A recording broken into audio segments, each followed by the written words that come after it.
Eu sou o Thales e serei o professor de Português e Artes de vocês aqui no Escola Online. Começaremos a semana 1 do volume 3 falando um pouco sobre o negro na literatura brasileira. Mas, antes de começarmos a nossa aula, não se esqueça de seguir as nossas redes sociais, se inscrever no canal aqui no YouTube, ativar o sininho de notificação, dar aquela curtida e compartilhada no vídeo e também deixar o seu comentário, para que a gente tenha uma interação bem bacana aqui no canal.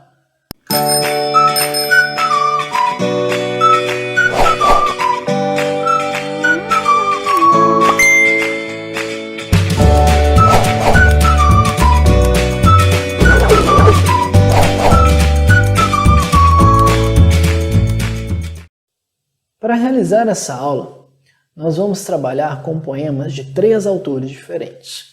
A atividade 1 conta com Conceição Evaristo e a atividade 2 com Manuel Bandeira e Márcio Barbosa.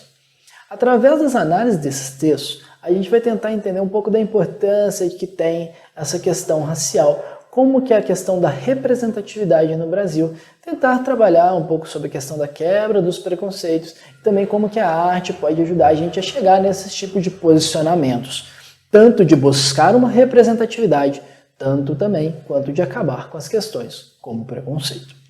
Para isso, nós vamos fazer leituras tanto da forma quanto do conteúdo desses poemas e a gente vai explorar a interpretação dos textos através dessa ótica. Então, vai ser bem interessante, porque a gente vai conseguir fazer um tipo de teorização muito legal sobre os textos. Eu acho que vai ajudar vocês bastante, tanto na interpretação desses poemas, quanto na interpretação de poemas futuros. Na atividade 1, nós temos o poema Vozes Mulheres, que diz o seguinte: a voz de minha bisavó ecoou criança, nos porões do navio ecoou lamentos de uma infância perdida. A voz de minha avó ecoou obediência aos brancos donos de tudo. A voz de minha mãe ecoou baixinho revolta no fundo das cozinhas alheias, debaixo das trouxas, roupagens sujas dos brancos pelo caminho empoeirado, uma favela. A minha voz ainda ecoa versos perplexos com rimas de sangue e fome.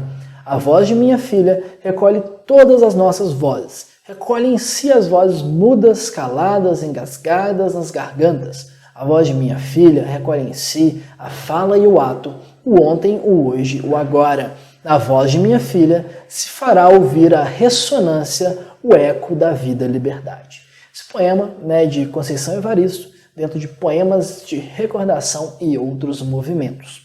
Bom, ao fazer essa leitura, a gente vai ter que pensar um pouco sobre os momentos históricos e tentar responder um pouquinho sobre as questões que a gente vai ter a seguir.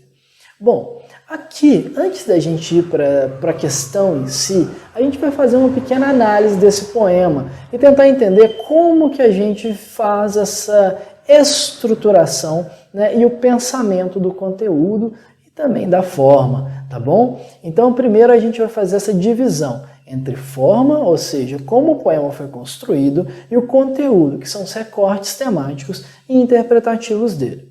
Dentro da forma, a gente percebe que o poema ele não tem métrica de contagem silábica e não tem um esquema de rima. Portanto, não tem preocupação com a tradição formal. Então a gente vê que na própria estruturação, quando a gente vê aqui a questão das sílabas, da rima, já há uma quebra em relação à questão da tradição, que é algo que tem lá na temática também do poema. Além disso, a gente tem que se perguntar quem que é o eu lírico, ou seja, quem que é o eu poético, a voz que tem aqui dentro desse poema. E na verdade, a gente vai ver que tem um recurso aqui chamado de polifonia. Poli, múltiplos, fonia, vozes, então são várias vozes ali dentro do poema. Isso, porém, é muito importante a gente perceber que é feito de uma forma de discurso indireto. Então não há uma manifestação direta do dono dessas vozes, porém essas vozes estão ali no poema, sempre com aquela estruturação que a gente vê aqui na questão do paralelismo, que é a voz de e ecoou.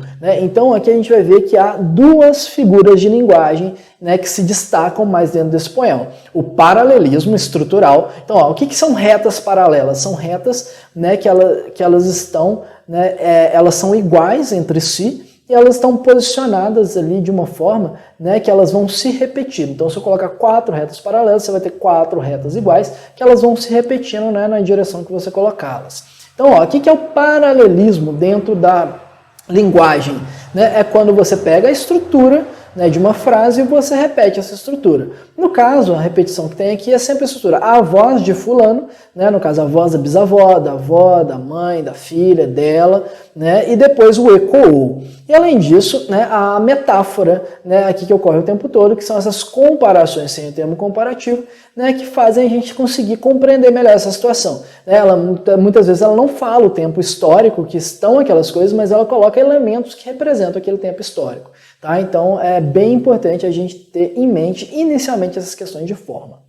Logo em seguida, a gente vai analisar o conteúdo. Então a primeira parte do conteúdo é que o recorte temático geral é sobre a posição das mulheres negras na sociedade brasileira ao longo do tempo. Beleza? Então isso é bastante importante. Além disso, a gente vê que tem uma interpretação específica de cada uma dessas temporalidades. Né? Então a gente tem uma interpretação geral mostrando que há uma linha do tempo seguida ali, e depois a gente tem cada um desses tempos sendo trabalhados aqui. Né? Então o primeiro desses tempos, né, é o Brasil colônia, dentro da questão da bisavó, né, ela vindo, né, ainda criança ali no navio. Depois a gente tem no período da avó, com a abolição da escravatura, né, e ali ela trabalhando, né, para aquele branco que era dono de tudo.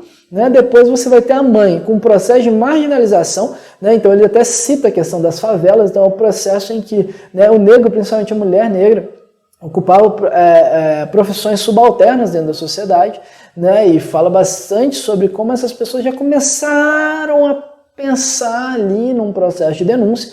Já na vida da autora, né, ela como escritora, ela busca fazer essa denúncia e trazer essa visibilidade social para o negro, né, e a filha como essa busca, né, real por igualdade dos direitos, né, com esse peso de toda a história que é reverberado ali, né, na voz dela. Beleza? Então, né, essa é a nossa análise do ponto de vista do conteúdo. Agora vamos para a nossa questão. Né? Aqui ele pede para a gente marcar, né, qual pessoa corresponde a qual trecho aqui, né, dos tempos históricos. Então, né, o primeiro aqui, ó, recolhe todas as vozes em si, as vozes mudas e caladas. Então, ó, que tem todas as vozes dentro dela mesma, né, esse processo histórico dentro dela, né, e que vai trazer tanto as vozes que não puderam ser ditas, né, que elas não tinham voz, né, por si só, ou então que elas foram caladas por outras posições sociais. Então quem que é essa pessoa? Essa pessoa é a filha, né, que está agora, né, tomando essa atitude em prol de todas as coisas que aconteceram no passado. Beleza? Aí, ó, ecoou baixinho, revolta no fundo das cozinhas, né? Então, lá no fundo das cozinhas, né, ela estava lá ecoando baixinho, já começando a trazer um pouco dessa denúncia social, mas que ainda estava numa posição subalterna na sociedade, marginalizada e tal. Então essa vai ser a mãe da autora. Beleza? Aí, ó, ecoou criança nos porões do navio. Então, lembrando, ó, porão do navio, né? Quem veio nesse porão, né? Foram os escravos e tal. Então, vai ter uma relação grande, né? Com a bisavó, né? Da autora. Logo, em seguida, nós teremos aqui ecoa versos perplexos com rimas de sangue, né? Então, que traz esses versos com essa rima que essas rimas que foram forjadas, né, aí com sangue de vários negros que foram derramados ao longo da história. Né? Então quem é que conta essas histórias? É a própria autora, né? E no final ecoou obediência aos brancos, donos de tudo, né, que é aquele tempo em que, né, não havia mais escravidão, mas, né, os brancos eram donos de tudo que acontecia na sociedade. Beleza? Portanto, fica com a avó. Então essa é a nossa sugestão, né, de resposta aqui para essa questão.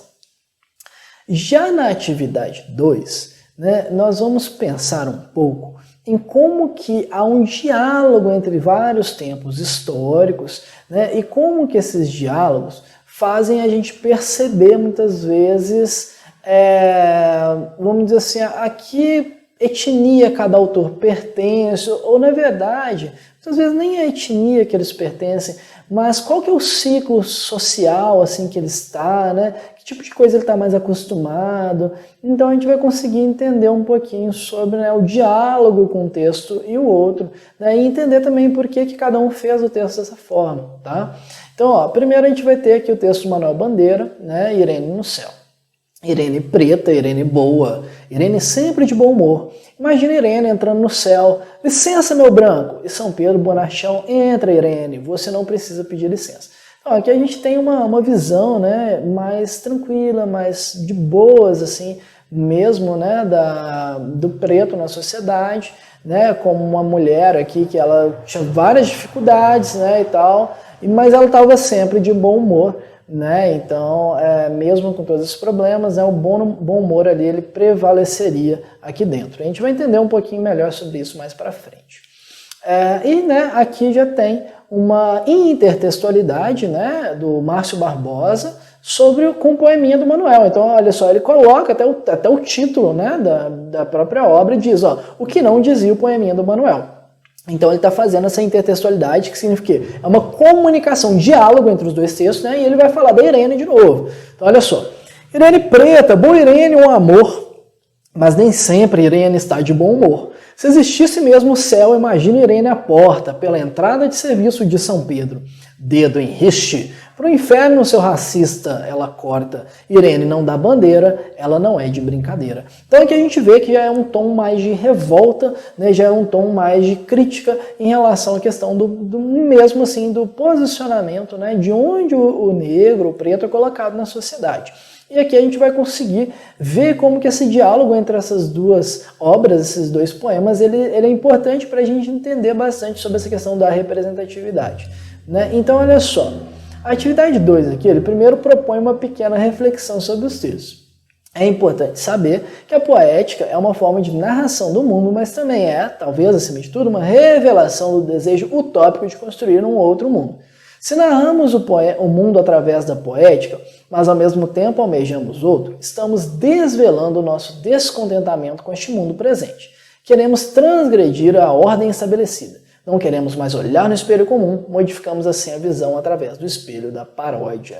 Né? Então, basicamente, o que ele está trazendo aqui para nós, nessa reflexão, é que, né, muitas vezes, né, quando a gente quer fazer uma transgressão, quando a gente quer mudar a opinião, né, de alguém, quando a gente quer mudar a nossa própria opinião, quando a gente quer olhar o mundo de outros olhos, é importante que a gente pegue um espelho que ele já exista, né, pegue uma lente que ela já exista e dê uma modificada ali, né, portanto ele usa essa expressão da paródia e faça esse intertexto, né, para que a gente consiga desconstruir esses conceitos e construir conceitos mais saudáveis, né.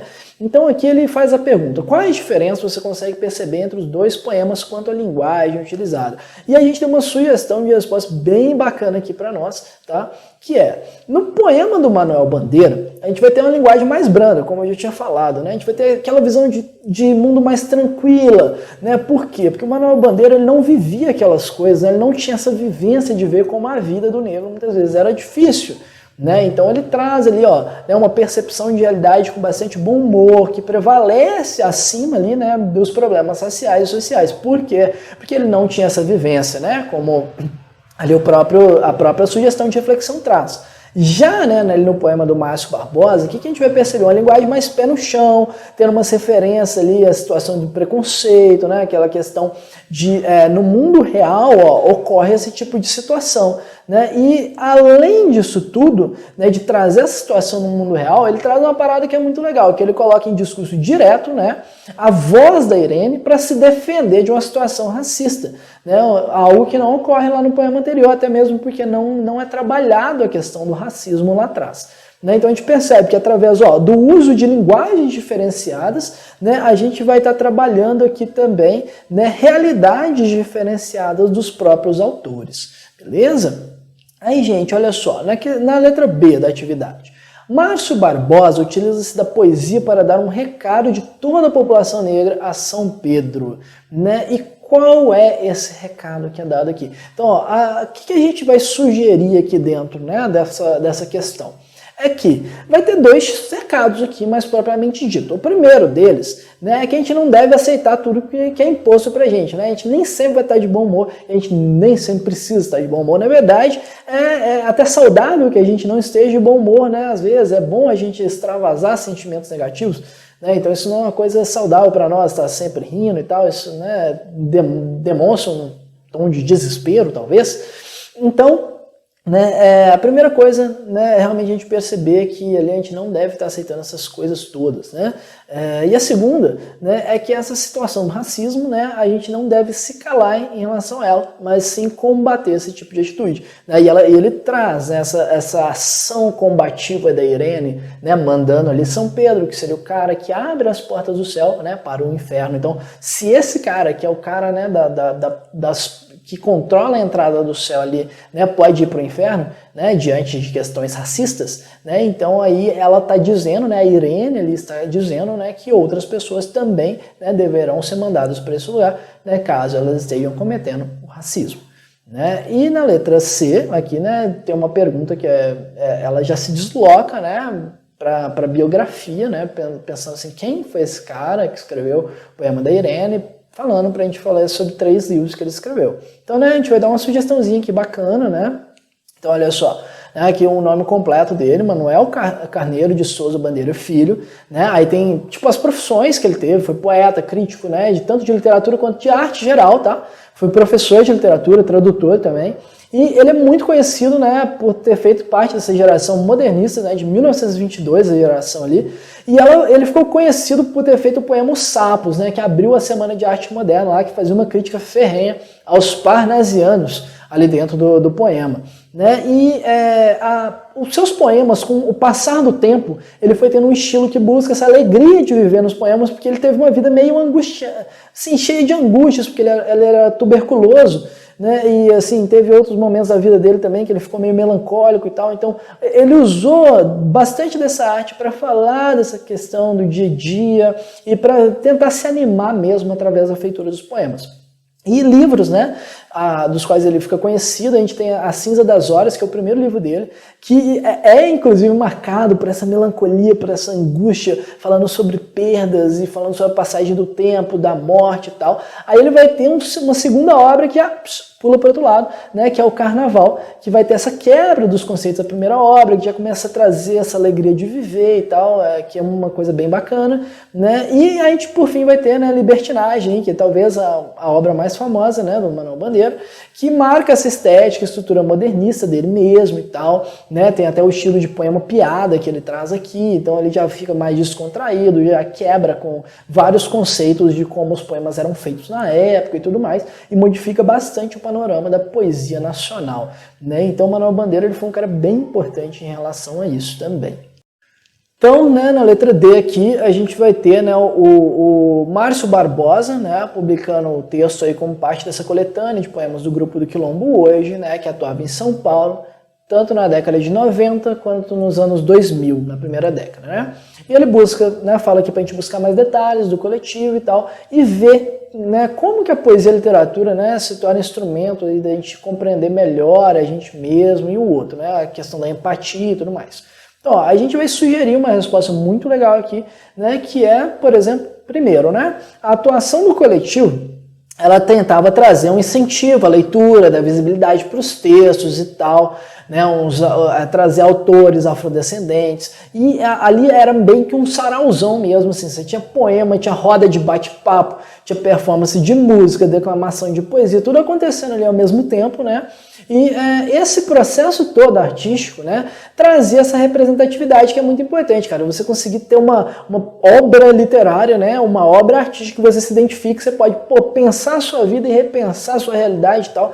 Então essa, por exemplo, é a importância também que a gente tem ali no filme do Pantera Negra, né, que até pouco tempo você não tinha, por exemplo, heróis, né, que representavam esse tipo de cultura e tal. Então isso é muito importante, né, você ter uma representatividade dentro da sociedade. Você olha ali uma parada no cinema que você pode olhar a sua própria vida e tudo mais, né, a própria questão de feitura de bonecas negras também, né, você não tinha bonecas infantis que tinham essa cor de pele, que tinham cabelo afro e tal. Então, de você olhar e se aceitar, né? Você não querer ficar fazendo parte necessariamente de uma cultura a qual você muitas vezes não é tão bem-vindo ou que ela não te representa mesmo.